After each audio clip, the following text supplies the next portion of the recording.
back to another edition of the Coaches Show, ladies and gentlemen. I'm your host, Curtis Ford. I'm DeNarvis Turner. Yes, D, one of the biggest games of the year. Biggest game of the season. Literally inches away.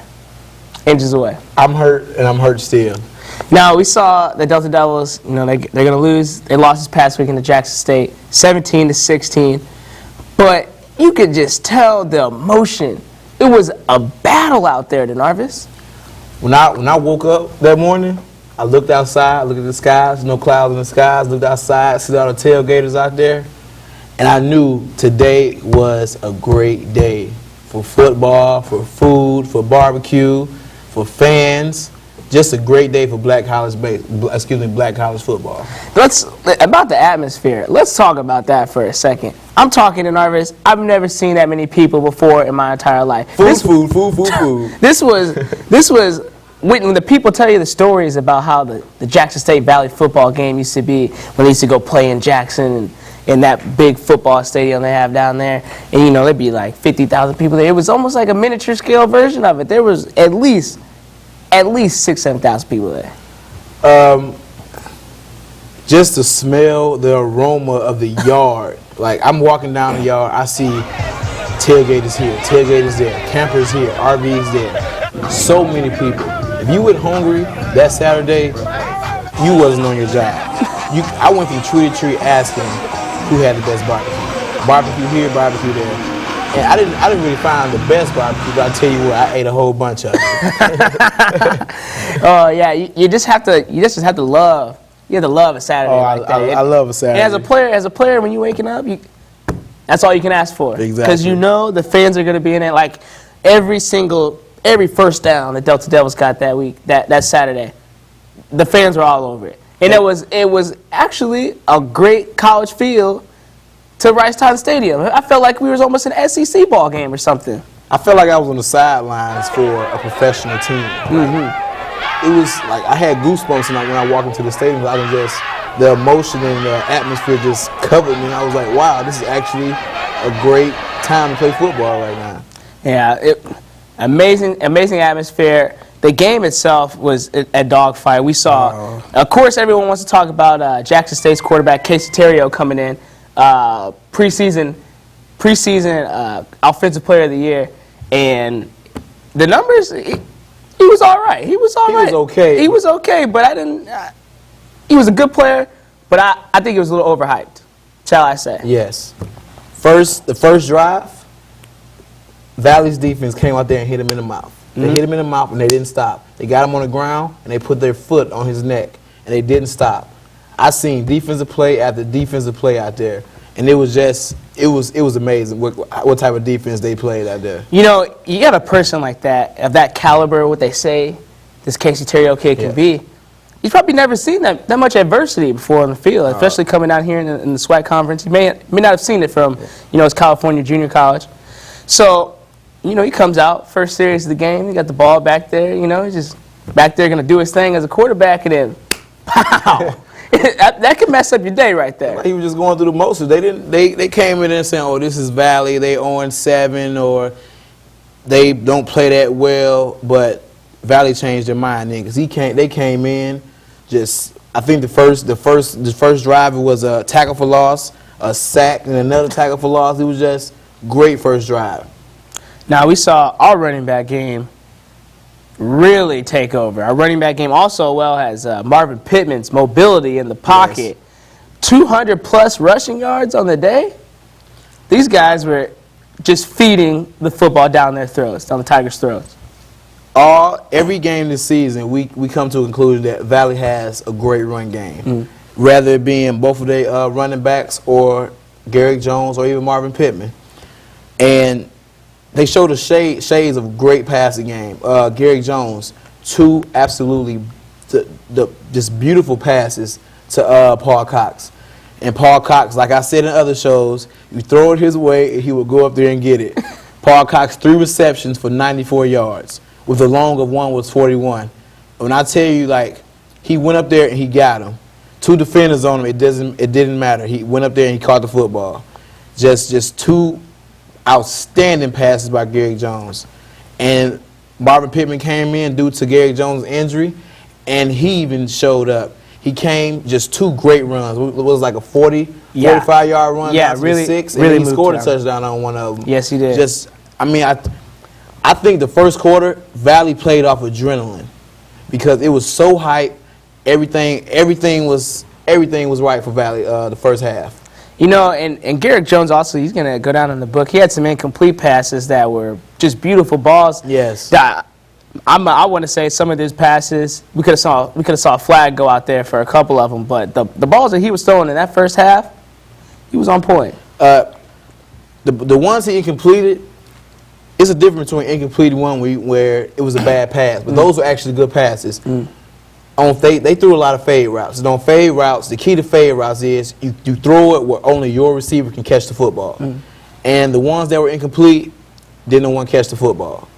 But it's okay because no interceptions, no turnovers, you got another chance. But that game, oh my goodness, I'm still hurt from it. I know it was one of the most heartbreaking games I think I've seen as a Delta Devil in my tenure here at the university. Yes. But at the same time, though, like Coach Morgan said in the interview, we talked to him after the game, they wanted some respect.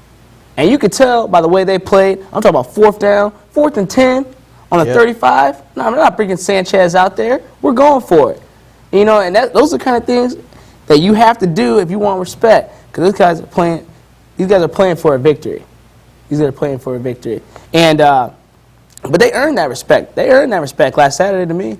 They proved that they wanted to play, and they did their thing. Well, enough with talking about the game, ladies and gentlemen. Let's actually show you some of the main highlights of the first half.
D, excellent first half. There's some great highlights in there. Great. Definitely saw some tremendous plays. Some guys are, to be honest, like some guys were, they took their game up last Saturday. They did.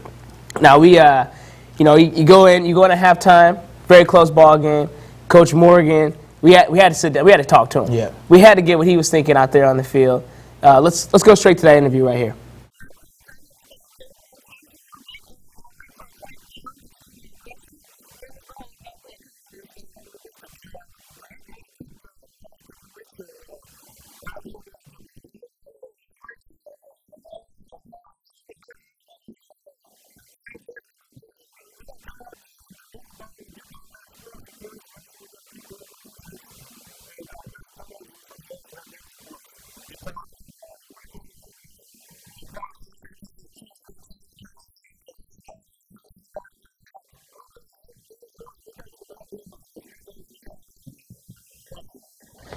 what Coach Morgan was saying about that aggressiveness, I was fired up about it. I was fired up about it. It was good to see the football team is going out there. They're not playing just, to keep the game tight, keep the game close. We're playing to win nowadays, ladies and gentlemen. And Coach Morgan is just sniffing that first victory. It's almost there. Coach Morgan said we have 4 weeks left. 4 weeks left to get that elusive W. And that is, when we get that W, great day to be a Delta Devil. Those field goal posts maybe taken down, DeNarvis. And also, he talked about Paul Cox. He referred to Paul Cox as one hell of a ball player. Mm-hmm. And he's right, because as a couple weeks ago, we had Garrick Jones up here in an interview, and he said Paul Cox told him if he throw it up to him, he'll go catch it. Mm-hmm. And apparently, according to the first half, he did exactly that. It's amazing how this guy, I really like his moxie. I like a guy who's going to say, just throw me the ball. Throw me the ball, I'm going to catch it. I'm put the team on my back, not a big deal. I'm put the team on my back. And Paul Cox does this, ladies and gentlemen. He doesn't just talk about it. You got some guys on the team who just think they're just going to go straight to the NFL, out of nowhere, blah, blah, blah, all this stuff, talk all that noise. But Paul Cox, he's a humble guy, but he's got a little swag to him, too.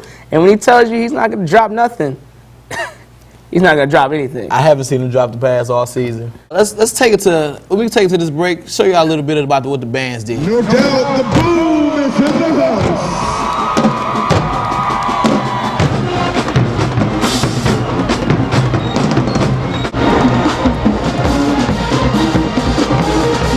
Give it up for your Delta Devils.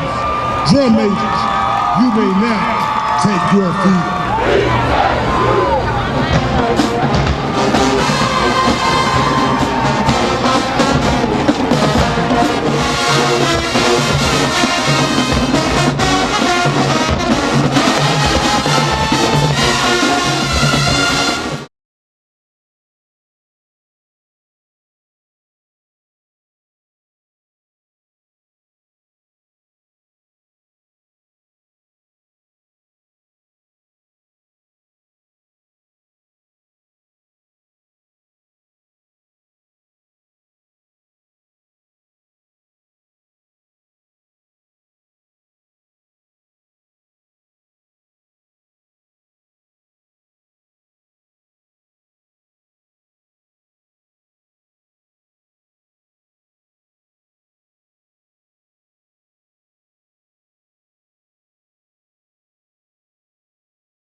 Back here for the second half, ladies and gentlemen, DeNarvis, we saw the Tigers' offense not really moving the chains in the first half. No, not Second at all. half, they come out there, boom, hit us in the mouth 2 times.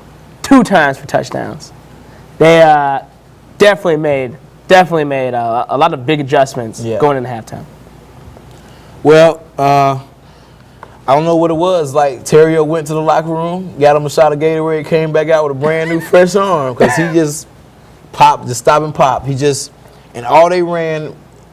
every play they ran was short slants, wide receiver screens, draw plays, and just short stuff just to get us off balance. And then they hit us with a 75-yard touchdown pass, and it's over with. And, it's like a cat and mouse kind of game. Yeah. They're gonna bait you, a little 5-yard pass, 5-yard pass, boom, downfield. Everyone's looking for the short one. You get over the top. And Casey Terrio, he's smart, very smart quarterback. And he definitely, you can see in those 2 drives why there's so much hype about the guy. Yeah. At that moment, on those 2 moments, on those drives, he showed us what he can do. His leadership skills, at least. It's like Valley shut down the run game. So the short passes turn into the run game, almost like the Indianapolis Colts. They really didn't have a running game, but Peyton Manning, his short passes, that was the running game. Just like that's what Jackson State did to our defense. You get you a little 3 yards here with the screen, you get you a little 5 yards here with the slant, and then you hit us big. That's their run game. Because for what I've seen, Valley they had the run game down lock. They did not let that wide receiver, the running back, get more than like 6 or 7 yards. Yeah, it's just amazing to see, like, that offensive line for Jackson State really, they were having some issues with our defense. Yeah, they were. Our linebackers were getting to him. Defensive linemen, everyone was getting to the quarterback. There wasn't really too many times where Terrio had a chance to, feel comfortable Just unless scan the field. Unless he was throwing a quick bubble screen to the wide receiver or something like that. But our defense is really on top of it, and they really chased after him. And I think maybe that kind of hurt us when they went deep. You know what I'm saying? But other than that, we saw Valley come back. They answered back with 1 touchdown. Yep. And make the game even tighter. But let's shoot it to the highlights.